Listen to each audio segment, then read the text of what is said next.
The auctioneer's hammer hung in the air, trembling. Going once, going twice. Victor Harlan smiled from the front row. Gold watch chain glinting against his silk vest. The timberland was his. Everyone knew it. Martha Jennings knelt on the wooden floor, tears falling onto her faded calico dress. Her daughter Lucy clutched her arm, whimpering. Then the back door slammed open. Every head turned. A tall, gaunt figure stepped through the threshold. Rolf Bergstrom, the old lumberjack nobody remembered inviting. On his shoulder sat a burlap sack, reeking of ash and rotted wood. Someone whispered, "What's that beggar doing here?" Victor's smile faltered, just for a moment. "Stop," Rolf said. His voice was quiet, but it carried. Two of Victor's men moved toward him. Sheriff Wyatt's face went pale. And then Rolf did something no one expected. He smiled. Leave a like and share your thoughts in the comments, along with the city you're watching from. Now, let's continue with the story.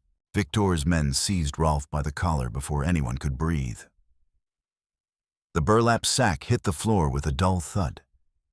Pieces of charred wood scattered across the pine boards, releasing the stench of old smoke and something darker beneath. The crowd stirred. Chairs scraped. Somewhere in the back, a woman gasped.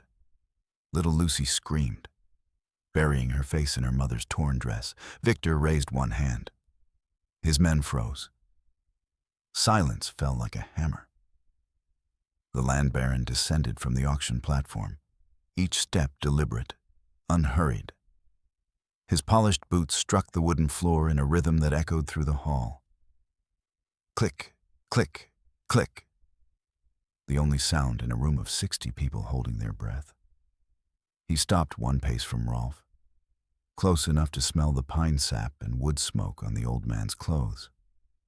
"Well," Victor said, loud enough for everyone to hear, "it seems we have an uninvited guest." He turned to face the crowd, spreading his arms like a preacher. "Ladies and gentlemen, this man is a vagrant, a squatter in our forests. He owns nothing. He pays no taxes." Victor's lawyer stood, clutching a leather folder. "According to county ordinance, only property holders may address these proceedings." All eyes moved to Sheriff Wyatt. The sheriff's jaw tightened. His hand rested on his belt, near his holster, but did not move. That's the law," he said. The words seemed to cost him something. The crowd exhaled. No one spoke. No one dared. Rolf said nothing. His eyes stayed fixed on the scattered wood and the burlap sack lying in the dust. Then Lucy pulled free from her mother's grip. The 6-year-old ran across the silent room, her small boots pattering against the floor. She knelt, gathered the burlap sack in her thin arms, and carried it back to Rolf. She whispered something. Only he heard it. Rolf looked down at the child. His weathered hands began to tremble. Martha watched from the floor, confusion breaking through her grief. She had never seen the old lumberjack before today. She was certain of it. But the way he stared at Lucy, the way his face crumbled for just a moment before he caught himself. Those eyes. Lucy had her father's eyes. And Rolf was looking at them like he was seeing a ghost. Rolf retreated to the corner of the room, clutching the burlap sack against his chest like a man holding his own heart. He stood with his back straight despite shoulders bent from decades of labor. His eyes moved slowly across the crowd. Patient, watchful, missing nothing. The eyes of a man who had spent 30 years alone in the forest, reading the land the way other men read newspapers. His hands told their own story, calluses thick as leather, knuckles swollen and scarred. A pale line ran from his right wrist to his elbow. the memory of a saw blade that had jumped its track 15 winters ago. He had stitched the wound himself with fishing line and whiskey. He did not speak. He only waited. Near the middle of the hall, old Mrs. Henderson leaned toward the woman beside her. Her whisper carried further than she intended. That poor Martha. 2 weeks since they buried Thomas, and now this. The other woman shook her head. Fire took everything. They say the coal oil lamp tipped over in the night. Terrible accident. If it was an accident. Mrs. Henderson's voice dropped lower. Thomas Jennings never left a lamp burning past sundown. Not once in 12 years of marriage. Martha told me herself. Hush now. Victor has ears everywhere. Mrs. Henderson fell silent, but her eyes drifted to where Martha still knelt on the floor. Lucy pressed against her side. 12-year-old James standing rigid in the corner with his jaw clenched and his hands balled into fists. 2 children. A widow. $200 in debt to the richest man in Pine Ridge. If the land sold today, they would have nothing. No home, no livelihood. Nowhere to go. Victor Harlan climbed back onto the auction platform as though the interruption had been nothing more than a fly buzzing past his ear. Ladies and gentlemen, he said, his voice smooth as oiled wood. Shall we continue? He spoke slowly, every word measured, every syllable placed with the precision of a man who had never been told no. He withdrew his gold pocket watch from his vest, flipped it open, studied the face with performed patience. The gesture said everything without saying anything at all. He had time. He had money. He had already won. The watch caught the light from the tall windows. Rolf's eyes fixed on it. Something shifted in his face. A muscle in his jaw tightened. His scarred hand curled into a fist. That watch. He knew that watch. 40 years ago, in the darkness of a collapsed mine shaft. 2 young men had dug through rubble with bleeding fingers to reach each other. Rolf Bergstrom and Victor Harlan. Boys then, barely 20. They had sworn an oath that night, sealed it in blood and desperation. Brothers, forever. Rolf had given Victor that watch the day they crawled out of the mountain. His father's watch, the only thing of value he had ever owned. The initials were still there, engraved on the back, R.B. Victor had never returned it. Rolf unclenched his fist. The memory passed, but the bitterness remained, cold and heavy in his chest. He looked at Martha. She did not know him. She had never seen his face, never heard his name. To her, he was just another drifter, another piece of human wreckage that the timber camps produced and discarded. She did not know that he had held her husband on the day he was born. She did not know that he had built the cradle Thomas slept in. She did not know that 30 years ago, on a night black with rain and grief, Rolf had wrapped his infant son in a wool blanket and left him on the doorstep of a farmhouse 3 valleys away. Because his wife had died giving birth. Because he had nothing. No money, no milk, no way to keep a baby alive through the coming winter. He had told himself the boy would be better off. A family with means would take him in. Give him a real life. A real chance. Rolf had walked away that night and never looked back. He had never seen Thomas again. Not when the boy grew into a young man. Not when he married Martha. Not when Lucy was born. Or James. And now Thomas was dead. Buried in the churchyard at the edge of town, and Rolf had never once said the words. that had been rotting inside him for 3 decades. I am sorry. I am your father. Forgive me. Too late now. 30 years too late. Lucy looked up at him from across the room, still clutching her mother's hand. Those eyes. Thomas's eyes. Blue as mountain columbine. Rolf turned away before his face could betray him. Victor tapped the watch against his palm. The bid stands at $5,000. Do I hear any other offers? Silence. Victor owned the bank. He owned the lumber mill. He owned the general store and the livery stable and half the farmland in the county. His lawyers had papers for everything. His hired men had fists for everything else. 12 families worked the forest that bordered Martha's land, 67 people. Men and women and children who cut timber and hauled logs and burned charcoal to survive. If Victor took the land, he would take their livelihood with it. He had said as much, openly, in the saloon last week. He planned to fence the forest, hire his own crews, drive out anyone who would not bow to his terms. Rolf had 47 cents in his pocket, a burlap sack full of burned wood, and a truth that no one in this room was ready to hear. Sheriff Wyatt moved.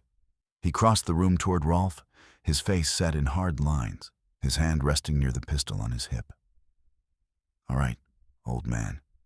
Time to go. He gripped Rolf's arm, began steering him toward the door. But as they passed the last row of chairs, the sheriff leaned close. His lips barely moved. 4 words, whispered so low that no one else could hear. Rolf stopped walking. He looked at the sheriff. Something passed between them. Recognition, understanding. A debt unpaid. Wyatt released his arm and stepped back, his face betraying nothing. Rolf did not leave. He turned, slowly, and looked at Victor Harlan standing on the platform with his gold watch and his silk vest and his smile that never reached his eyes. And for the first time, Rolf spoke. I have something to say about Thomas Jennings. The room went cold. Victor's smile flickered. Martha's head snapped up, and Sheriff Wyatt's hand moved quietly away from his pistol. Victor's smile thinned. He did not like surprises. You have something to say. He gestured broadly to the crowd. This man has no standing here, no property, no rights. Sheriff, remove him. But before Wyatt could move, a chair scraped loudly against the wooden floor. Old Samuel Morrison rose to his feet. He was 70 years old, bent from 5 decades of swinging axes and hauling timber. His beard was white as birch bark, his hands gnarled as oak roots. He had worked these forests longer than most people in the room had been alive, and he was the only person in Pine Ridge who knew the truth about Rolf Bergstrom. I have standing, Samuel said. His voice was rough as a crosscut saw, but it carried. I own 40 acres on the North Ridge, paid for, free and clear. Victor's jaw tightened. Then speak, old man. Quickly. Samuel reached into his coat and withdrew a leather pouch. He walked to the front of the room, his boots heavy on the boards, and dropped the pouch on the auctioneer's table. $500, he said. Every cent I have saved in 50 years. I bid on the Jennings land. A murmur rippled through the crowd. $500. A fortune for a working man. A lifetime of labor compressed into a single leather pouch. Victor laughed. The sound was sharp and brittle. 500 against 5,000. He shook his head with exaggerated pity. That is admirable, Mr. Morrison. Foolish, but admirable. Samuel did not move. I am not finished. He turned to face the crowd. His eyes, pale blue and fierce, swept across the rows of weathered faces. How many of you work these forests? How many of your children eat because of the timber we cut and the charcoal we burn? Silence. Then a hand rose in the back. Another. Another. If Harlan takes this land, he takes our livelihoods with it. You all heard what he said at the saloon. Fences, his own crews, no room for independence. He let that settle. I am asking you now, not for charity, for survival. If we lose this land, we lose everything. For a long moment, no one moved. Then Henry Williams stood. The blacksmith, arms like tree trunks, face darkened by years of forge smoke. I have $80, he said. He pulled crumpled bills from his pocket and walked forward. A woman rose. Mrs. Patterson, the baker's widow. $30. It is not much, but take it. One by one, they stood. The carpenter, the cooper, the families who lived in cabins at the forest's edge and scraped their living from the land. $50, $20, $40. A handful of coins from a mother with 3 children clinging to her skirt. The pile on the table grew. Victor watched with an expression that shifted slowly from amusement to something harder. His fingers drummed against his gold watch. The auctioneer counted the money twice, then looked up. $1,247. A cheer went up from the crowd. Men clapped each other on the shoulders, women embraced. For the first time in weeks, something like hope flickered in their eyes. Martha lifted her head. Lucy was staring at the pile of money, not understanding but sensing the change in the room. Even James had unclenched his fists. Martha looked at Samuel, then at the faces of her neighbors. These people who had been too afraid to visit after the fire, too cautious to speak against Victor in public. Now they were standing together, risking everything. For her family. She smiled. A small thing, fragile as new ice, but real. Victor cleared his throat. This is touching, he said. Truly, the common folk, banding together against the wealthy tyrant. He pressed a hand to his chest in mock sincerity. You almost make me feel like the villain in a penny novel. He paused, letting the laughter die in people's throats. However, the bid stands at $5,000. You are still nearly $4,000 short. He made a show of consulting his watch. Tell you what, I am feeling generous today. I will give you 30 more minutes to collect the rest. He smiled, and the smile was a blade. After all, I would hate for anyone to say I did not give you a fair chance. The hope in the room curdled. 30 minutes. Even if every person in Pine Ridge emptied their pockets, they could not raise $4,000. Victor knew it. Everyone knew it. This was not mercy. It was theater. Victor wanted them to struggle, to scramble, to watch their hope crumble slowly into dust. He wanted them to feel the loss. The clock on the wall ticked. 29 minutes. Rolf had not moved from his corner. He stood watching, the burlap sack still pressed against his chest, his face unreadable. Then, without a word, he turned and walked toward the door. Martha watched him go. So did Samuel. Where is he going? Someone whispered. Giving up, probably. What did you expect from a vagrant? Samuel said nothing, but his eyes followed Rolf until the old lumberjack pushed through the door and disappeared into the afternoon light. Outside, the autumn sun hung low over the mountains. Leaves drifted from the oaks and maples that lined the main street. The air smelled of wood smoke and dry grass and the faint sweetness of apples rotting in forgotten orchards. Rolf walked past the general store, past the blacksmith's forge, past the livery stable where horses stamped and nickered in the shadows. He walked toward the old storage shed behind the town hall. No one followed him. No one cared. Inside the auction hall, Victor poured himself a whiskey from a silver flask. His lawyer shuffled papers. The clock ticked. 25 minutes. Sheriff Wyatt stood near the door, watching the empty street where Rolf had vanished. His hand rested on his belt, fingers tapping a nervous rhythm. He knew something the others did not. 3 days ago, a letter had arrived at the county courthouse. Anonymous. No return address. It contained details about Victor Harlan's business dealings that would make a prosecutor weep with joy. Wyatt had not written that letter, but he knew who had. And he knew that Rolf Bergstrom had not given up. The old man had a plan.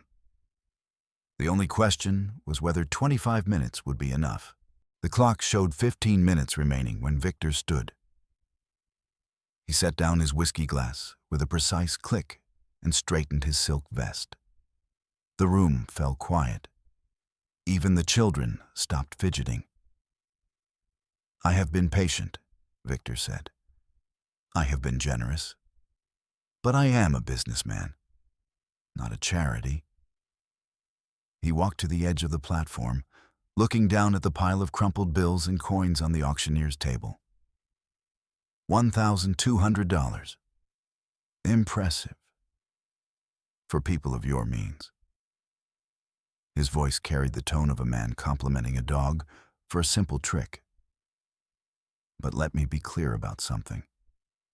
He paused, letting the silence stretch. Even if you raise $5,000 in the next 15 minutes, I will bid $10,000. The words landed like stones dropped into still water. And if you somehow find 10,000, I will bid 20.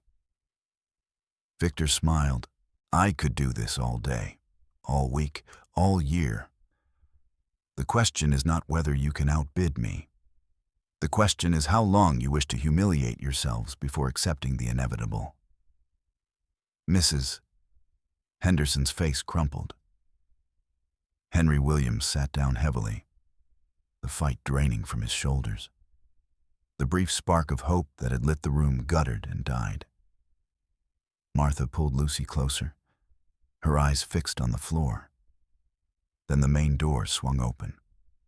A man in a black coat stepped through. He was perhaps 60, with silver hair and a face like weathered granite. He carried a leather satchel and walked with the unhurried confidence of someone who had never been refused entry anywhere. Sheriff Wyatt went rigid. Victor's smile faltered for the first time. "Judge Harrison," the sheriff said, "we were not expecting you." Judge Harrison surveyed the room with cool, assessing eyes. Clearly not. He removed his hat and set it on a chair. "I received a letter 3 days ago. Anonymous. It contained some very interesting allegations about this auction and the circumstances surrounding the death of Thomas Jennings." Victor's hand moved toward his vest pocket, then stopped. "Allegations from whom?" "As I said, anonymous." The judge withdrew a folded paper from his satchel, but detailed enough to warrant my attention and my presence. Sheriff Wyatt's face had gone the color of old ash. He stared at the floor, unable to meet anyone's eyes. Victor noticed. His gaze sharpened. "Sheriff," he said softly, "you would not happen to know anything about this letter, would you?" Wyatt said nothing. I see. Victor's voice dropped to something cold and quiet. We will discuss this later. He turned back to the crowd, composing his features into a mask of wounded dignity. Your Honor, I welcome your oversight. I have nothing to hide. My business dealings are entirely legal, and I have the documentation to prove it. He gestured to his lawyer. Edgar, the files. Edgar Mills rose from his chair. He was a thin man with spectacles and ink-stained fingers, the kind of lawyer who spent more time with ledgers than with people. He gathered a stack of papers and walked toward the judge's table. As he passed Sheriff Wyatt, his foot caught on an uneven board. He stumbled, papers scattered, and a small leather notebook slipped from his inside pocket, landing at the sheriff's feet. Edgar froze. Wyatt looked down at the notebook, then up at Edgar. Something passed between them, quick as a snake striking. The sheriff bent and picked up the notebook. He did not return it. I will hold on to this, he said quietly. Edgar Mills opened his mouth, closed it, and continued walking. His hands were trembling. Victor had not noticed the exchange. He was too busy presenting his case to Judge Harrison. As you can see, Your Honor, the Jennings property was offered as collateral for a loan. Mrs. Jennings owes me a substantial sum, and this auction is simply the legal resolution of that debt. Martha's head snapped up. $200. That is what we owed. Thomas told me. Victor turned to her with an expression of exaggerated sympathy. My dear Mrs. Jennings, I am afraid your husband was not entirely honest with you. He produced a document from his coat. The actual amount is $2,000. Here is the promissory note, signed by Thomas Jennings himself. He held it up for the room to see. Martha stared at the paper. At the signature at the bottom, her husband's name, written in familiar handwriting. No, she whispered. Thomas would never. We did not need that much. We never borrowed that much. The document says otherwise. Victor handed it to Judge Harrison. If Mrs. Jennings cannot repay this debt, she is guilty of fraud. The penalty, as I am sure you know, is imprisonment. The blood drained from Martha's face. Lucy began to cry. James stood frozen in the corner, his young face twisted with helpless rage. That signature is forged, Martha said. Her voice shook. My husband did not sign that paper. Can you prove it? Victor asked. Do you have witnesses' documents, anything other than the word of a grieving widow? Silence. Victor nodded slowly, as if her silence confirmed everything. I thought not. He stepped down from the platform and walked toward Martha. The crowd parted before him. No one dared intervene. He stopped directly in front of her, close enough that she had to crane her neck to meet his eyes. Stand up, Mrs. Jennings. Have some dignity. Martha tried to rise. Her legs were unsteady, her hands shaking. Victor did not step back. His polished boot was planted firmly on the hem of her calico dress. She pulled. The fabric held. She pulled harder. The sound of tearing cloth cut through the silent room. A strip of faded calico ripped away, leaving Martha stumbling, exposed. Clutching the ruined fabric against her body, Victor looked down at her. Clumsy, he said. Someone in the crowd made a sound, low and angry. Henry Williams half rose from his seat, fists clenched. Victor's hired men moved to flank him, hands resting on their belts. No one else moved. Judge Harrison's face was stone. Mr. Harlan, that was unnecessary. An accident, Your Honor. Nothing more. The clock on the wall ticked. 8 minutes. Then the back door opened. Rolf Bergstrom stepped through. He was breathing hard, his thin chest heaving beneath his worn shirt. Sawdust clung to his trousers. His scarred hands were dirty, but he was not carrying only the burlap sack anymore. In his left hand, he held a rusted tin box. The room went still. Victor turned. For just a moment, something flickered in his eyes. Something that might have been fear. "Where did you get that?" His voice was barely a whisper. Rolf did not answer. He walked forward, past the silent crowd, past the sheriff, past the hired men who made no move to stop him. He set the tin box on the auctioneer's table, next to the pile of money. Then he looked at Victor Harlan. "You buried this under the old pine tree," Rolf said. "The one where we made our oath, 40 years ago." Victor's face went white. "You thought no one knew."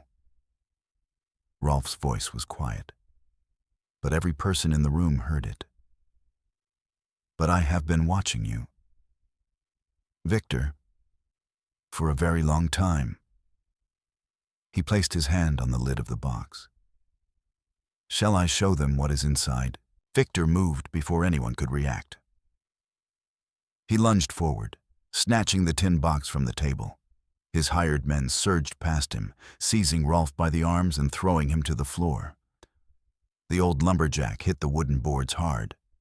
The burlap sack flew from his grasp, scattering charred wood across the room. Someone screamed.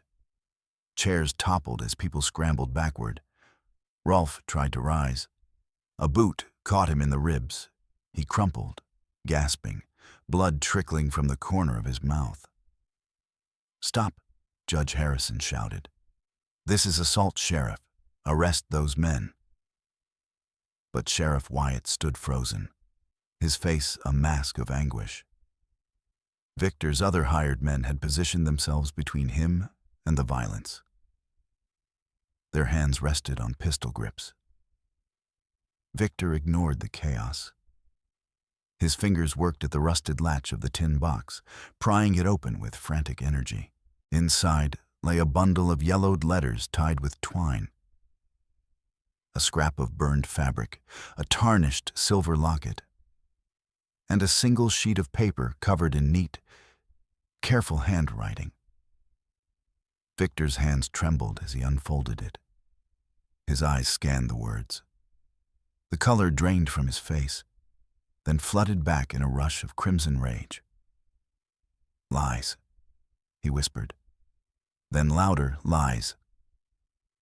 He held up the letters for the crowd to see. This is nothing but the ravings of a dead man and the forgeries of a vagrant. He tore the first letter in half. The sound of ripping paper was obscenely loud in the silent room. Worthless, another letter, another tear. Garbage. He threw the pieces into the air. They fluttered down like wounded birds, settling on the floor, on the scattered money. On Rolf's motionless body, Martha watched the fragments fall. One landed near her hand. She could see fragments of handwriting. Thomas's handwriting. No. She breathed. She lunged for the pieces, gathering them against her chest. Victor kicked the tin box across the floor. It struck the wall with a hollow clang, spilling the remaining contents. The burned fabric, the locket, more fragments of a life reduced to evidence. "There is nothing here," Victor shouted. His composure had shattered completely. "Nothing that proves anything." He was wrong. But the proof was scattered across the floor now, torn and trampled. Whatever secrets Thomas Jennings had gathered, whatever evidence he had hidden, Victor had destroyed it in seconds. Rolf lay on the wooden boards, blood pooling beneath his cheek. His eyes were open, staring at the ceiling, seeing something far away. He had failed. 30 years of silence, 30 years of watching from the shadows, too ashamed to approach his own son. And when he finally found the courage to act, he had been too slow, too weak, too old. Thomas was dead. The evidence was destroyed. Martha would lose everything. And Rolf had accomplished nothing except to bleed on a courthouse floor. He closed his eyes. Then Martha spoke. "You." Her voice was strange, flat, empty. Rolf opened his eyes. Martha was standing over him. The torn letters were clutched against her chest. Her face was wet with tears, but her eyes burned with something beyond grief. "You said you had something to say about Thomas." Rolf tried to speak, coughed. Blood flecked his lips. "Say it," Martha demanded. "Say what you came here to say." The room had gone still. Even Victor stopped his ranting, watching the strange confrontation with narrowed eyes. Rolf pushed himself up onto his elbows. Every movement sent fire through his ribs. He looked at Martha, at the daughter-in-law he had never known, at the woman who had loved his son when he had been too cowardly to even meet him. "I am." The words caught in his throat. 30 years of silence, and now they refused to come. "Say it." Rolf closed his eyes. "I am Thomas's father." The words fell into silence like stones into deep water. Martha stared at him. Her mouth opened. No sound came out. "I left him." Rolf continued. His voice was barely a whisper now, but every person in the room heard it. 30 years ago, the night he was born, his mother died bringing him into the world. And I had nothing. No money, no milk, no way to keep him alive through the winter. He forced himself to sit up, ribs screaming in protest. I wrapped him in a blanket and left him on a farmhouse doorstep. The Jennings family. Good people. I thought they would give him a better life than I ever could. He looked at Martha, at the horror dawning in her eyes. I never saw him again. I watched from a distance, sometimes. Saw him grow into a man. Saw him marry you. Saw your children born. His voice cracked. But I never spoke to him. Never told him who I was. I was too ashamed. Martha's hand moved before her mind could catch up. The slap echoed through the room. "You." She struck him again. "You abandoned him. Another blow, another." He spent his whole life wondering, asking questions no one could answer. Tears streamed down her face. He used to sit on the porch at night, staring at the road, waiting for someone who never came. Rolf did not block her strikes, did not turn away. He knelt on the blood-stained floor and received each blow like a penance long overdue. He died without ever knowing his father's face. Martha's voice broke into sobs. "And you were here. You were always here watching." She collapsed against him, fists still beating weakly against his chest. "Why?" she wept. "Why did you never come?" Rolf wrapped his arms around her. His own tears fell now, the first he had shed in 30 years. "I was afraid," he whispered. "Afraid he would hate me. Afraid I would see disappointment in his eyes." He pressed his face against her hair. "I am sorry. God help me. I am sorry." Lucy had broken free from the crowd. She ran to her mother, wrapping her small arms around both of them, not understanding but feeling the enormity of the grief. "Mama," she whimpered. "Mama, why is everyone crying?" The three of them knelt together on the courthouse floor, surrounded by torn letters and scattered coins and the wreckage of destroyed evidence. A family united 30 years too late. The clock on the wall ticked. Victor Harlan straightened his vest. "This is very touching," he said. His voice had regained its smooth, oiled quality. A family reunion. How heartwarming. He stepped over the scattered papers, positioning himself on the platform once more. But I fail to see what any of this has to do with the auction. He picked up the gavel. The evidence, such as it was, has been examined and found worthless. The debt remains. The bid stands. He raised the gavel.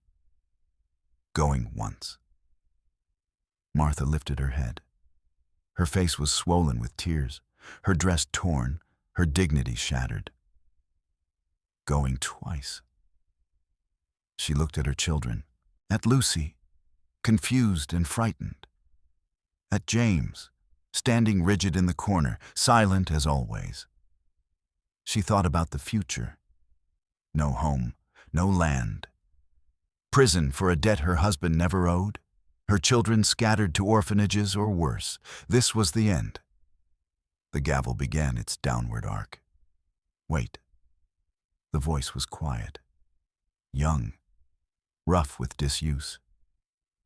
James Jennings stepped forward. Everyone turned. The 12-year-old boy who had not spoken a complete sentence since his father's funeral stood in the middle of the room, one hand in his coat pocket. His eyes were fixed on Victor Harlan. "My father gave me something," James said. "Before he died." James pulled a folded paper from his coat pocket. It was creased and worn, as though it had been handled many times. The edges were soft from being folded and unfolded, read and reread in the dark hours of sleepless nights. "Pa gave this to me 3 days before the fire," James said. His voice was steady now, stronger than anyone had ever heard it. "He told me to hide it, told me not to show anyone unless something happened to him." Victor's face went pale. "That paper means nothing. The boy is lying to protect his mother."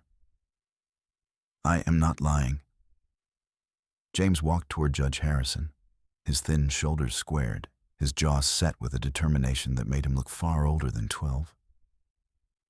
"My father said if he died, I should give this to a judge. Not the sheriff. A judge." He placed the paper in Judge Harrison's hands. The room held its breath. Judge Harrison unfolded the document carefully, his eyes moving across the handwritten lines. His expression shifted, sharpened. He read it again, more slowly. "This is a last will and testament," he said. "Dated 1 month ago. Witnessed and notarized by..." He looked up. "Reverend Samuel Morrison." Old Samuel rose from his seat. "That is correct, Your Honor. Thomas came to me in secret, asked me to witness his signature. He was afraid." "Afraid of what?" Samuel's eyes moved to Victor. "Of him." Victor laughed, but the sound was brittle. "This is absurd. A forged will, witnessed by a senile old man. It proves nothing." "There is more," Judge Harrison said. He continued reading aloud. "I, Thomas Jennings, being of sound mind, do hereby leave all my property and land holdings to my wife, Martha Jennings, and to my father, whose name I never knew, but whose face I have seen watching me from the edge of the forest since I was a boy." Rolf made a sound, a small, broken thing that might have been a sob. The judge continued. "If I die under suspicious circumstances, know that Victor Harlan has threatened my life. He wants my land. He has falsified documents to claim I owe him money. I do not. The promissory note he holds is forged. I have never borrowed more than $200 from any man. Martha pressed her hand to her mouth. Furthermore, Judge Harrison read, if my death appears to be an accident, examine the coal oil. I never leave a lamp burning past sundown. I never have. If there is fire, it was not my doing. The judge lowered the paper. Silence filled the room like floodwater. Then Rolfe spoke. I found something else. He pushed himself to his feet, wincing at the pain in his ribs. In the ashes of Thomas's cabin. He limped to where the burlap sack had fallen, gathering the scattered pieces of charred wood. One by one, he arranged them on the auctioneer's table. These are pieces of the cabin door, he said. Look at the burn pattern. See how it spreads from this point. He traced the blackened wood with a scarred finger. Coal oil was poured here, deliberately. This was no accident. Old Samuel stepped forward, examining the wood with experienced eyes. He is right.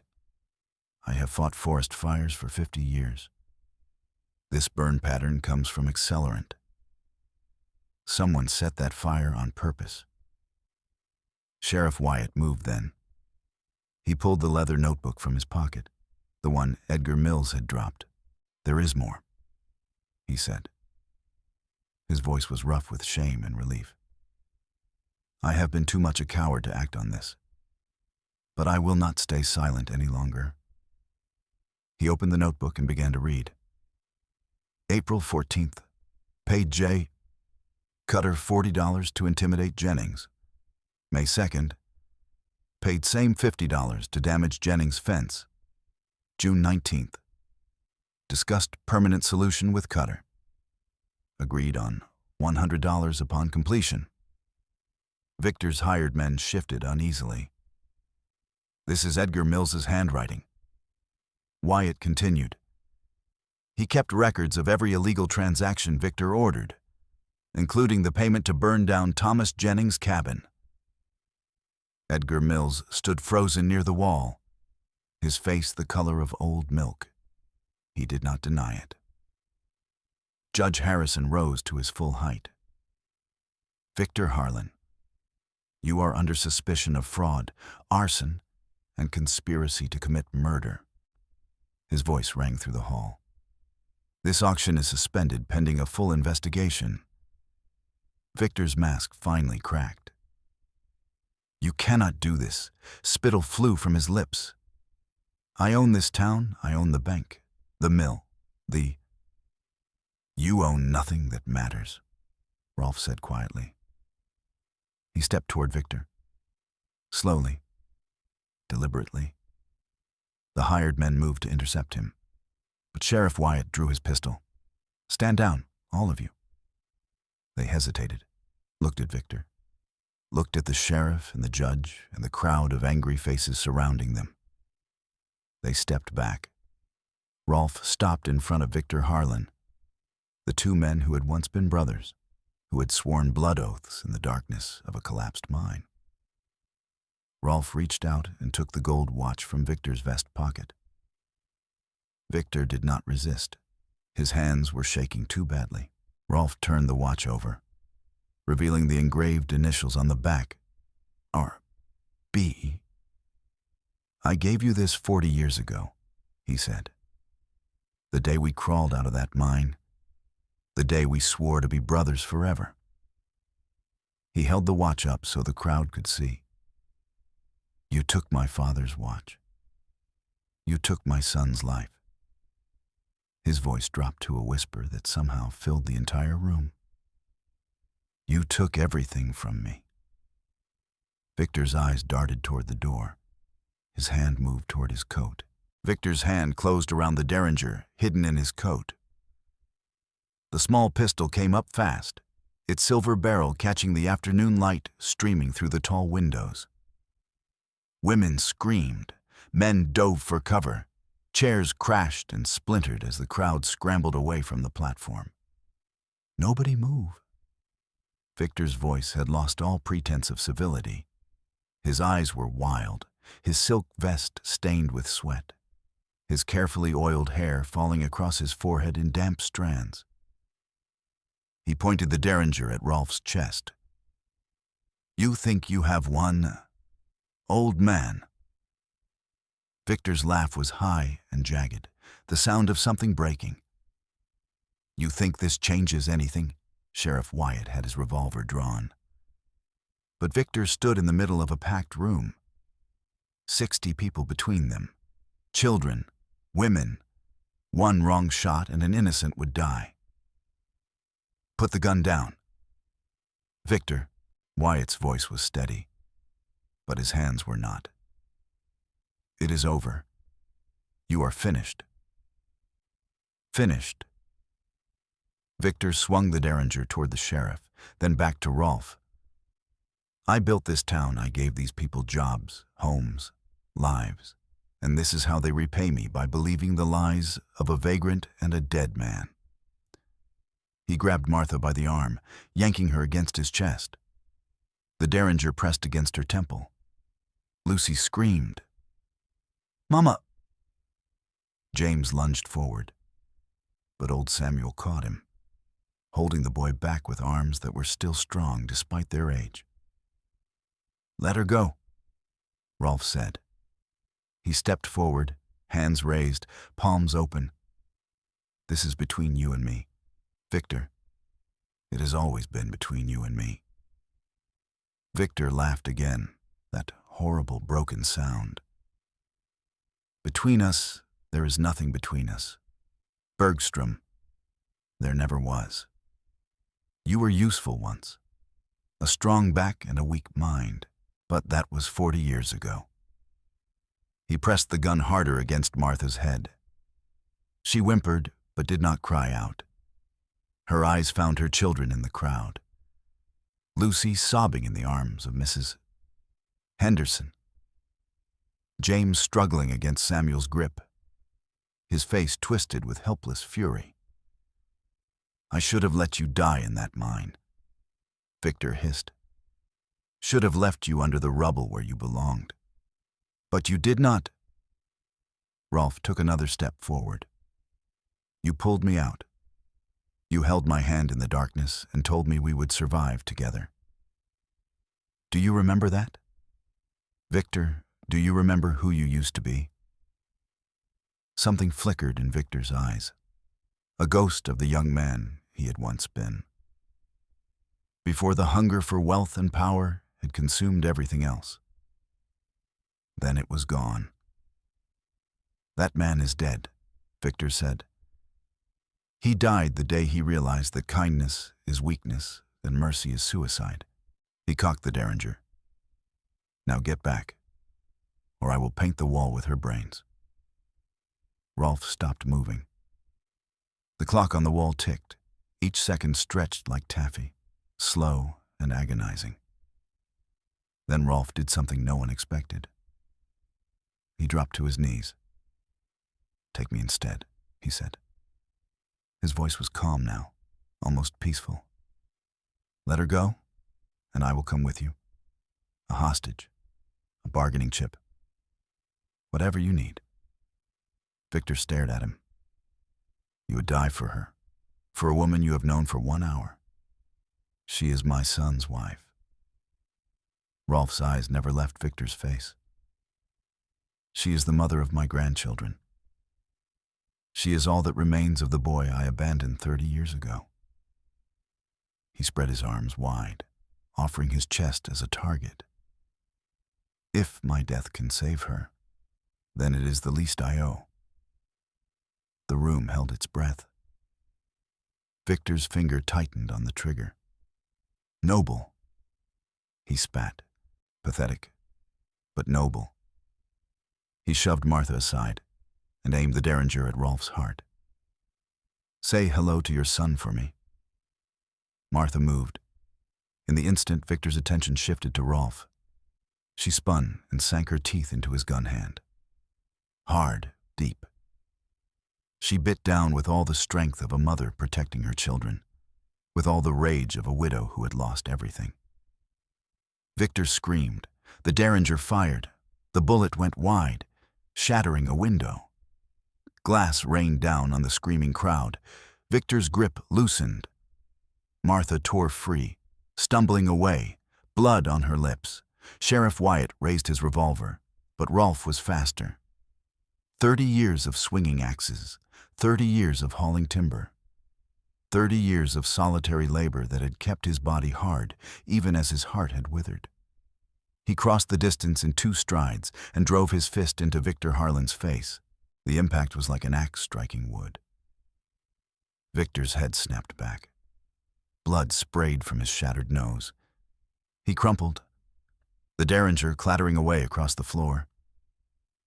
Rolfe stood over him, breathing hard, his scarred knuckles split and bleeding. "That," he said quietly, "was for my son." He hit Victor again. "That was for Martha." Again. "That was for Lucy and James." Again. "And that was for the man you used to be, the brother I thought I had." Sheriff Wyatt pulled him back before he could strike again. Victor lay on the floor, barely conscious, his fine silk vest soaked with blood, his gold watch chain broken. The sheriff knelt and locked iron cuffs around Victor's wrists. "Victor Harlan, you are under arrest for fraud, arson, and the murder of Thomas Jennings." Wyatt's voice was thick with something that might have been satisfaction. "May God have mercy on your soul, because this court surely will not." Victor groaned. His eyes fluttered open, unfocused, swimming with pain. You cannot do this to me." His voice was a wet gurgle. "I have lawyers. I have money. I have nothing." Judge Harrison stepped forward, looking down at the broken man with cold contempt. "You have nothing. Mr. Harlan, your money cannot buy your way out of a murder charge. Your lawyers cannot argue with eyewitness testimony and documented evidence." He shook his head slowly. "You had everything a man could want, and you threw it away for a few more acres of timber. I hope it was worth it." Victor had no answer. His hired men stood against the wall, hands raised, covered by armed townsfolk who had finally found their courage.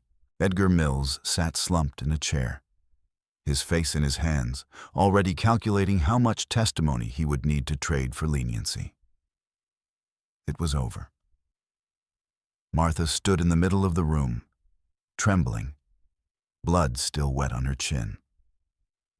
She looked at Rolfe, at the man who had abandoned her husband as an infant, at the stranger who had just offered his life for hers.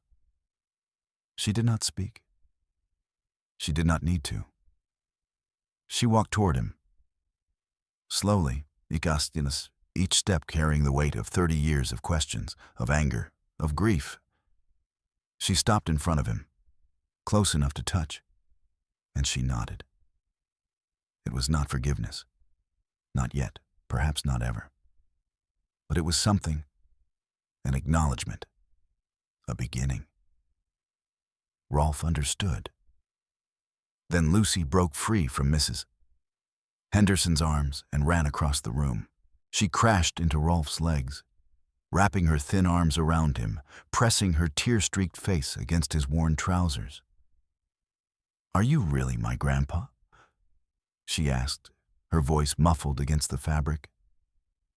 Rolfe looked down at the child, at Thomas's eyes looking back at him from a 6-year-old face, at the granddaughter he had never known he had.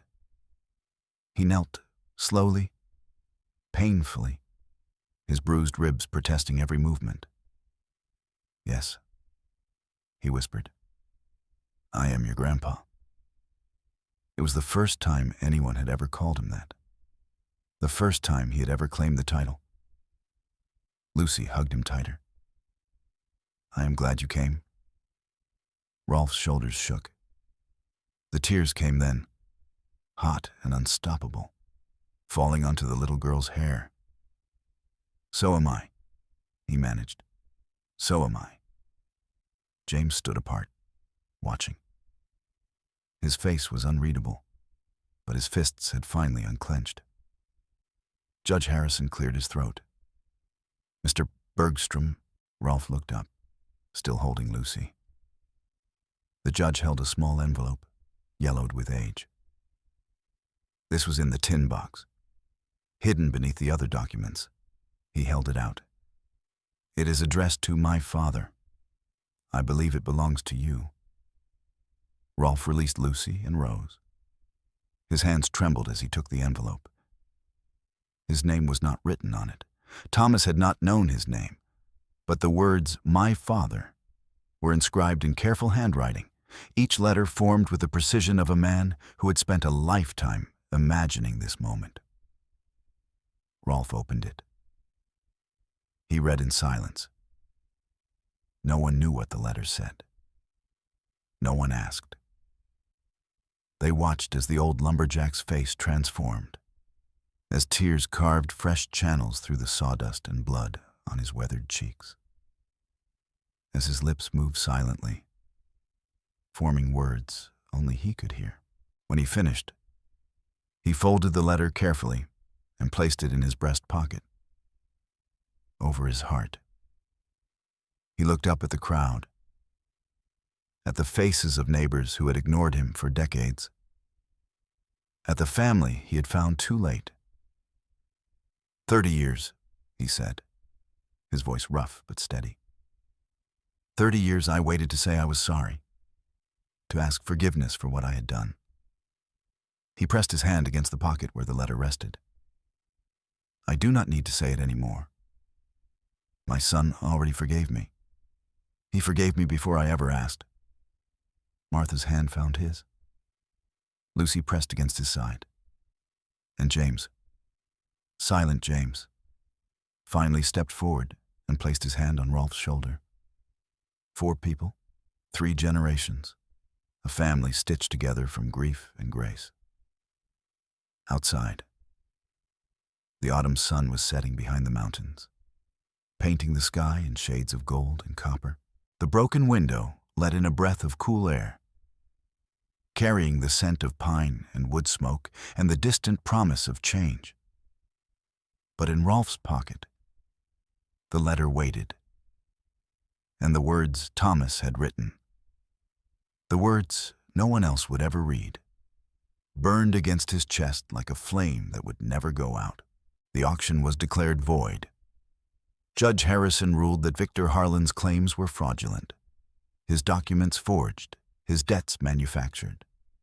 The Jennings land would remain with Martha and her children, held in trust alongside the grandfather they had only just discovered. Victor was taken to the county jail in chains. His hired men followed, their bravado crumbling the moment the crowd turned against them. Edgar Mills agreed to testify in exchange for leniency, his meticulous records providing evidence enough to ensure Victor would never see freedom again. Sheriff Wyatt resigned his position the following morning. He could not forgive himself for the years of silence, the crimes he had witnessed and ignored. But before he left, he shook Rolf's hand. "I should have spoken sooner," he said. "You spoke when it mattered," Rolf replied. "That is enough." It would have to be. 1 week later, the people of Pine Ridge gathered at the edge of the forest. They came with hammers and nails, with lumber and rope, with food packed in baskets and children running between their legs. They built Rolf a cabin, not large, not fancy, but solid, with a stone chimney and a real glass window and a door that latched properly against the wind. They built it on the ridge overlooking the valley, where he could see the smoke rising from Martha's chimney each morning. Rolf tried to refuse. He had lived alone for 30 years. He did not need charity. Old Samuel silenced him with a look. "This is not charity," he said. "This is family. This is neighbors. This is what we should have done years ago, if we had not been too blind and too afraid." Rolf had no answer for that. Martha came to him on the last day of construction.